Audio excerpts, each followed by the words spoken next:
حضرت سیدنا علی مرتضیٰ کرم اللہ وجہہ کریم فرمایا کرتے تھے کہ جب تمہارا مال گھٹنے لگ جائے اور روزی تم پر تنگ ہونے لگے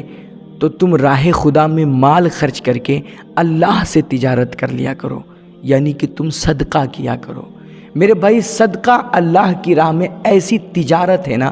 جس میں گھاٹے کا کوئی امکان ہی نہیں ہوتا ہے، اس میں صرف نفع اور نفع ہی ہوا کرتا ہے۔ اللہ کے نبی علیہ الصلاۃ والتسلیم فرمایا کرتے تھے، پوری گارنٹی کے ساتھ آپ فرماتے تھے، آپ کہتے تھے کہ 3 چیزیں ہیں جس میں گھاٹے کا کوئی امکان نہیں ہوتا۔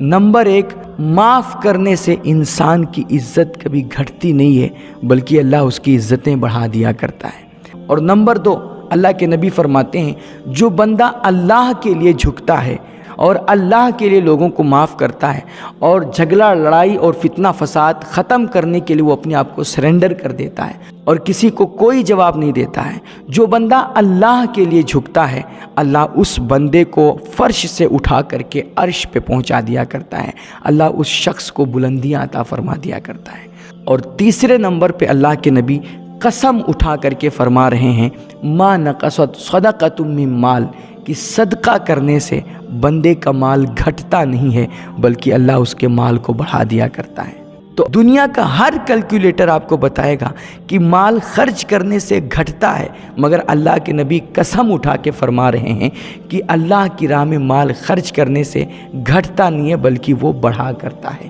اسی لیے مولا کائنات فرماتے ہیں کہ جب تمہاری روزی تنگ ہونے لگ جائے، مال گھٹنے لگ جائے تو تم راہ خدا میں مال خرچ کر کے اللہ سے تجارت کر لیا کرو۔ اس تجارت میں صرف نفع ہی نفع ہے، گھاٹے کا کوئی امکان نہیں ہے۔ اس لیے میرے بھائی، اگر آپ مال میں برکتیں چاہتے ہیں اور اپنے رزق کی کشادگی چاہتے ہیں اور چاہتے ہیں کہ آپ کبھی مالی تنگی کے شکار نہ ہوں،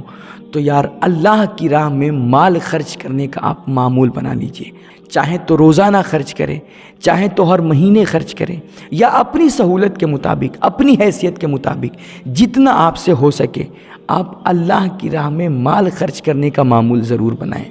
اور جب مال اللہ کی راہ میں خرچ کریں نا، کسی کو صدقہ دیں، تو یار یہ سوچ کر کے نہ دیا کریں کہ میں اپنے مال سے، اپنے پیسے اور اپنی تنخواہ میں سے خرچ کر رہا ہوں، بلکہ یہ سوچ کر کے خرچ کیا کریں کہ یہ اللہ کا دیا ہوا مال تھا جو میرے پاس بطور امانت رکھا ہوا تھا، میں اس کا صرف محافظ تھا، یہ اللہ کا دیا ہوا مال تھا، میں اسی کا دیا ہوا اس کی راہ میں خرچ کر رہا ہوں۔ وَمِمَّا رَزَقْنَاهُمْ يُنْفِقُونَ، اللہ ہی کا دیا ہوا مال اللہ کی راہ میں خرچ کرنا ہے۔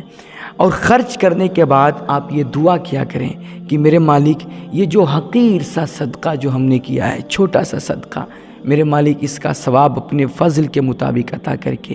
میری طرف سے اسے حضور شاہ بطحہ کی خدمت میں بطور ہدیہ پیش فرما دیں۔ میرے بھائی، آپ یہ عمل کر کے دیکھیں، اللہ کی قسم آپ کبھی مالی تنگی سے پریشان نہیں ہوں گے، آپ کبھی محتاجی کے شکار نہیں ہوں گے۔